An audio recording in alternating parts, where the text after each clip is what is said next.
우리가 오랜 시간 남성 중심의 사회와 권력 질서에서 살아왔습니다. 이 남성 중심의 권력 질서와 이 문화가 가지고 있는 폭력성이 사실은 우리 모두에게 남아 있습니다.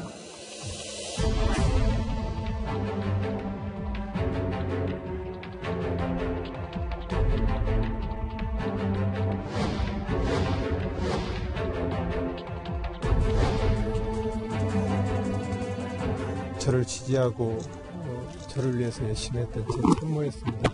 미안합니다. 마음의 상실감 그리고 배신감 여러 가지 다 미안합니다.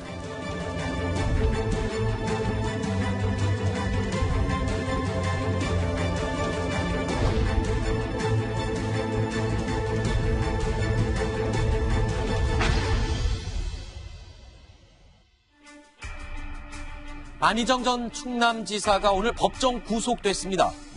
오늘 서울고등법원에서 열린 안희정 전 충남지사의 항소심은 지난해 8월 무죄 판결을 뒤집고 징역 3년 6개월을 선고했습니다. 피해자 김지은 씨에게 업무상 위력을 행사해 성폭행을 했다는 사실을 인정을 한 겁니다. 그리고 판결이 뒤집힌 핵심은 바로 피해자 김지은 씨의 진술이었습니다. 아까 얘기했잖아요. 본인의 신경한 말씀 부탁드립니다. 네, 나도 얘기했잖아요. 충분히 소명했다고 생각하십니까? 아니요, 제가 자, 김지은 씨의 미투 폭로 11개월 만에 안희정 지사가 법정 구속됐습니다. 오늘 오후에 이 소식이 전해지면서 보도국 내가 전부 다 술렁였습니다. 일단 도주의 우려도 고려가 됐다고요. 뭐 우선은 도주의 우려뿐만이 아니라요. 네. 이제 실형으로 3년 6개월의 형이 선고됐기 때문에 네. 현직 도지사도 아니기 때문에 당연히 구속이 될 수밖에 없었고요. 아하. 1심과는 다르게 안희정 전 지사에게 제기된 혐의가 약 10가지 정도 됩니다. 네. 그중에서 강제추행 한 건을 제외하면 나머지 9건이 모두 유죄로 인정이 되었어요. 그렇죠. 1심에서는 김지은 씨의 진술 신빙성을 의심했었는데 2심에서는 다소간의 진술이 일치하지 않는 부분이 있더라도 피해자의 진술이 굉장히 일관적이고 아하. 구체적이다. 네. 이 부분은 신빙성이 높아진다고 판단을 했고요. 도리어 안희정 전 지사의 진술 신빙성이 2심에서는 의심을 받았습니다. 네. 그런 부분 때문에 위력에 의한 간음이 인정되면서 네. 규명이 선고되었습니다. 그런데 오늘 법정 내의 분위기를 현장 기자들이 전해온 것을 잠깐 들어보면 법정 구속 선고를 받는 순간에 재판부 내부에 이례적으로 박수와 환호가 들렸다. 이런 얘기를 전해 들었어요. 네. 어땠습니까? 그 순간 분위기가. 그러니까 일단 이제 재판 선고 과정이 좀 길었지 않습니까? 그랬죠. 이 재판 선고를 마치고 이제 재판부가 이제 퇴정하기 위해서 일어서자 이 참석했던 참석자 관청 네, 방청객들이 이렇게 박수로 네. 재판부를 좀 격려하는 이례적인 모습이 좀 연출되기도 했습니다. 네. 그러니까 1심은 그 무죄를 선고를 했었는데 이 무죄 선고를 뒤집고 유죄로 인정을 하다 보니까 네. 재판부의 이런 결정에 대해서 지지한다 이런 표시를 박수로 했다 이렇게 볼 수 있을 것 같습니다. 네. 피해자 김지은 씨의 미투 폭로 하루 전 안희정 당시 충남도지사는 남성 중심의 폭력성을 비판하면서 미투 폭로를 지지했습니다. 그 이전에도 마찬가지였습니다. 자, 하지만 안희정 전 지사의 정치적인 수사는 끝내 그 자신을 대변하지 못한 모양새가 됐습니다. 우리 성평등의 나라로 갑시다. 민주주의의 첫걸음은 폭력을 없애는 일입니다. 이 폭력의 원천이었던 이 차별의 마지막 숙제, 성차별입니다. 문제는 우리의 남성 중심적 이 성불평등한 사회 내에서 사회가 그렇게 돌아가기 때문에 결과적으로는 여성에게 불평등한 결과가 나오더라고요. 이현정 의원님, 네. 1심에서 무죄가 나왔는데 2심에서 유죄가 나오는 것으로 판결이 뒤집히는 경우가 법조계에서도 그렇게 흔한 일은 아니라면서요. 그렇습니다. 사실 이제 성폭력 사건 같은 경우에 주로 네. 이제 그 어떤 직접적인 증거라기보다는 주로 피해자의 진술 이게 상당히 토대가 되는 것이고요. 네.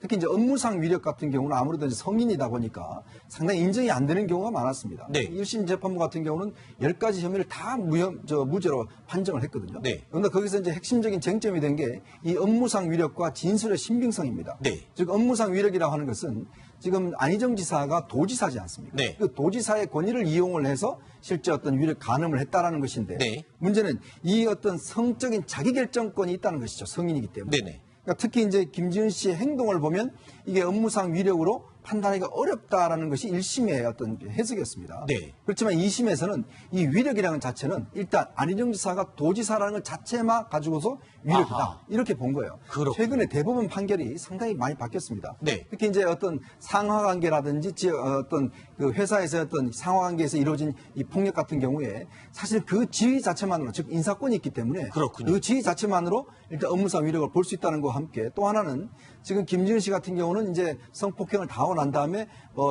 안희정 씨가 좋아하는 순두부를 사러 갔다는 게 이제 제시가 됐지 않습니까? 네. 그거에 대해서 이제 이거는 사실 어떤 면에서 보면 성폭력을 인정할 수 없다라고 이제 이야기를 했는데 네. 문제는 2심 재판부는 이거는 일상적인 자신의 업무를 수행한 걸로 봤습니다. 네. 자, 결정적으로 1심, 2심 재판부의 판단이 갈라진 순간, 바로 조금 전에 설명을 들었던 바로 이 순간입니다. 피해자 김지은 씨가 처음으로 성폭행을 당했다고 주장했던 러시아 출장에서의 일인데요. 자, 1심 재판부는 보시는 것처럼 성폭행을 당한 바로 다음날 아침에 어떻게 성폭행을 당한 피해자가 안희정 지사가 좋아하는 순두부집을 찾아서 돌아다녔다. 이게 어떻게 가능한 행동이냐라면서 무죄를 선고한 근거가 됐고요. 근데 2심 재판부는 좀 다르게 봤죠. 네. 그러니까 이제 그 1심 재판부의 경우에는 만약에 그런 성적 수치심을 느꼈다라면 이 업무 수행이 좀 어려웠을 텐데 그렇죠. 정상적으로 업무 수행한 걸로 봐서는 이 유력에 의한 이 성폭행으로 보기 어렵다라고 네. 이제 무죄를 선고를 했지만 2심 재판부의 경우에는 김지은 씨의 평소 이 그 성실한 업무 태도에 비춰봤을 때 네. 그런 불미스러운 일이 있었음에도 불구하고 자기 업무를 다 하기 위해서 한 것이지 아하. 이것을 그 뭐 유력에 의한 성폭행이 아니기 때문에 이 순두부집을 알아봤다 이렇게 인정하기 어렵다라고 이 상반된 이 판결을 내린 것입니다. 거기다가 또 김지은 씨 같은 경우에는 러시아 출장 때는 임용된 지 불과 한 달밖에 되지 않았기 때문에 일이 굉장히 힘들었고 비행기에서 구토를 하고 체력적으로 힘든 상태라서 성관계에 동의를 했다고 볼 수 없다라는 재판부의 판단이 들어있었습니다. 자, 특히요 재판부는 안희정 전 지사 측에 피해자답지 않은 행동을 김지은 씨가 해왔다라고 주장을 했던 부분, 이 부분을 재판부가 어떻게 지금 봤던 겁니까? 그러니까 이제 피해자다움이라 하는 게 어떤 피해를 당했을 때 뭐 예를 들어서 뭐 집안에 숨어 있다든지 네. 여러 가지 어떤 행동을 하는데 지금 김지은 씨 같은 경우는 일상적인 어떤 업무를 다 수행을 했다는 거죠. 네. 또 와인바에도 가고 또 미용실에도 가고 했던 이걸 보면 네. 실제 1심 재판부는 이 피해자다움이 없다라고 이제 이야기를 합니다. 아하. 근데 2심 재판부 같은 경우는 이 피해자다움이라는 거는 이거는 굉장히 편협한 그 관점이다. 이 네. 이야기를 하는 게 실제 어떤 이 인사권을 가진 사람이 만약 그 피해를 했는데 이 사람 같은 경우는 인사적인 피해를 두려워서 사실 정상적인 어떤 업무를 수행한 것처럼 할 수도 있다는 것이거든요. 네. 그렇기 때문에 이제 우리 재판부가 볼 때는 실제 피해자다움이라는 건 없다. 네. 먼저 그거 이루어진 자체가 일단 피해이기 때문에 그거는 어떤 면에서 보면 김지은 씨가 자기의 일상 업무를 수행하려고 했던 이제 네. 그런 어떤 이 때문에 아하. 실제 1심 재판부의 판단과는 정반대였습니다. 사실 최근에 이 미투 폭로 관련 재판들이 이어지면서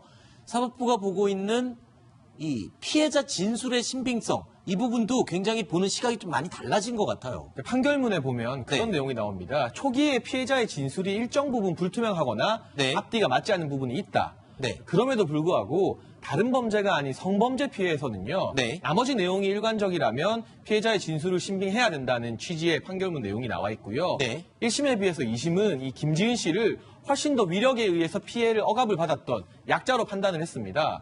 그렇기 때문에 뭐 순두부집이라던가 네. 또 와인바를 같이 방문하고 미용실을 함께 썼다는 점 등이 네. 1심에서는 김지은 씨의 진술을 기각하는 근거가 됐지만 네. 2심에서는 그러한 가늠 관계가 있었음에도 불구하고 이 안희정 전 지사의 권력이 워낙 제왕적이었기 때문에 아하. 어쩔 수 없이 그런 것을 동행할 수밖에 없었다. 네. 폭로가 늦어진 것도요. 다른 이유가 있었던 게 아니라 안희정 전 지사의 영향력에서 벗어난 다음에 폭로를 할 수밖에 없었다는 점 등 네. 피해자 변호인 측의 주장에 의하면 이 안희정 전 지사가 얼마나 제왕적인 권력을 누렸는지 추가 증거를 많이 제출했다고 해요. 2심에서. 그렇죠. 그런 증거들을 2심이 폭넓게 인정한 것 같습니다. 그러니까 우리가 상식적으로 그냥 관념적으로 생각할 수 있는 단순한 갑을 관계가 아니라 워낙 강력한 갑과 을의 관계이기 때문에 통상적인 업무도 보통 때처럼 진행을 할 수밖에 없었던 상황이었다라고 인정을 한 것 같습니다.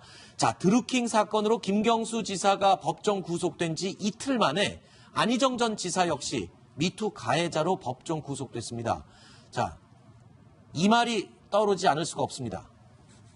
한때 괴담처럼 떠돌았던 안이 박김 숙청설 말입니다. 안이 박김이라는 얘기가 어제 제가 서울시에 얘기했어요. 그죠? 그게 화제되고 있습니다. 안희정 날리고, 그죠? 이재명 날리고, 그 다음 박원순 까불지 마라. 까불면 날린다.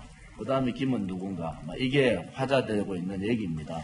그런 맥락에서 탈당 권유도 받고 갑자기 지사 되자마자 갑자기 경찰 압수수색을 받았잖아요.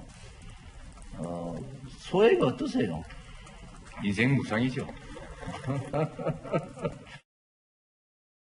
자, 물론 이 박원순 서울시장은 시정을 지금 잘 돌보고 있기 때문에 이런 내용에 같이 언급되는 것도 굉장히 신뢰가 될 수 있고 본인은 언짢을 수도 있는 내용일 것 같습니다. 하지만 지금 뭐 이미 나왔던 얘기니까요. 안이 박김 숙청설. 지금 여권, 잠룡이라고 하죠. 차기 대권 주자로 거론되는 사람들이 순환사를 겪고 있습니다.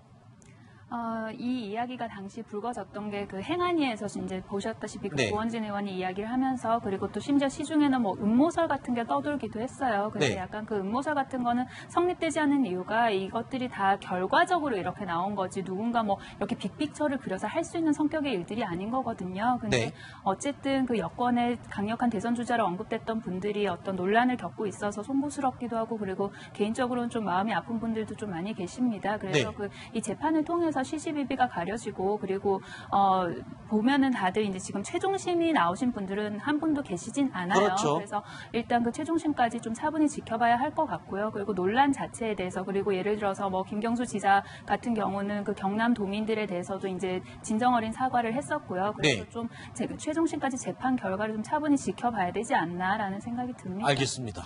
정치권에 떠도는 이야기임을 분명히 밝혀드리는 바이고요. 이현정 의원님. 네. 지금 이 두 사람에 대해서는 지금 1심 선고, 2심 선고가 내려졌습니다. 1심, 2심. 그런데 지금 안이 박김 멤버 가운데 지금 이재명 지사가 아직 재판 중이에요. 그런데 그렇죠.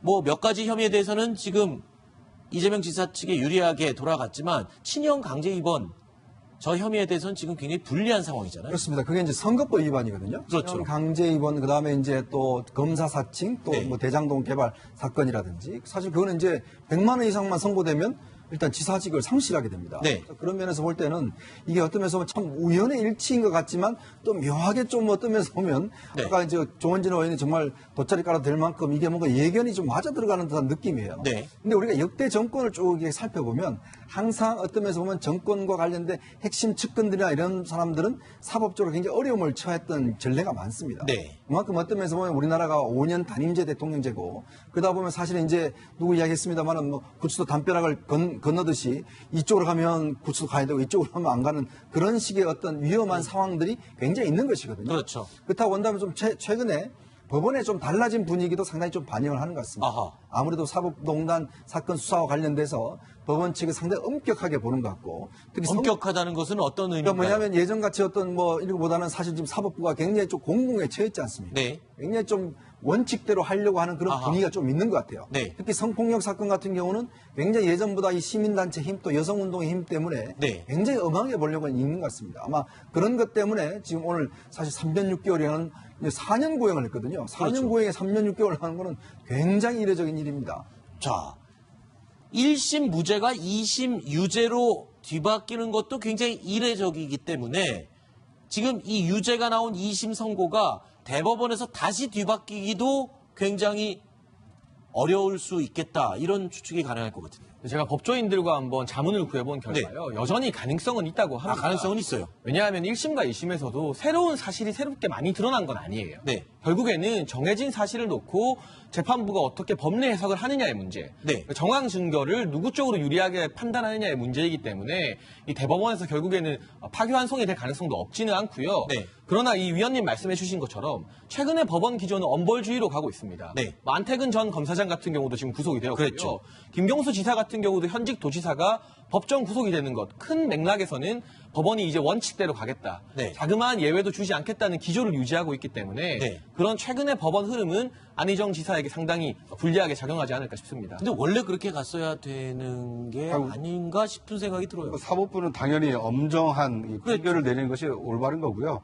그리고 이제 그 안희정 전 지사의 경우에는 1심과 2심은 이제 사실심이라고 해서 사실관계를 다투지 않습니까? 네. 진술의 신빙성이 있느냐 없느냐. 그런데 이제 2심 재판부는 이 진실에 상당한 진실성이 있다라고 해서 유죄 판결을 내렸기 때문에 이 3심인 그 대법원에서는 이 법률 해석이 제대로 됐느냐. 네. 이제 법률적인 이 판단을 하기 때문에 사실관계는 사실상 일단락이 됐기 때문에 아하. 이것이 무죄로 되려면 법률을 잘못 적용했다는 것을 대법원이 인정해야 되는데 네. 항소심 재판부가 법률을 잘못 적용했을 가능성이 크지 않기 때문에 네. 안 전 지사의 경우에는 상당히 좀 어려운 처지에 처했다 이렇게 볼 수 있을 것 같습니다. 알겠습니다. 자, 이번 얘기는 여기서 마무리하고요. 조금 전에 언급했던 안희 박김 가운데 김과 관련된 이야기가 다음에 준비되어 있습니다. 만나보시죠.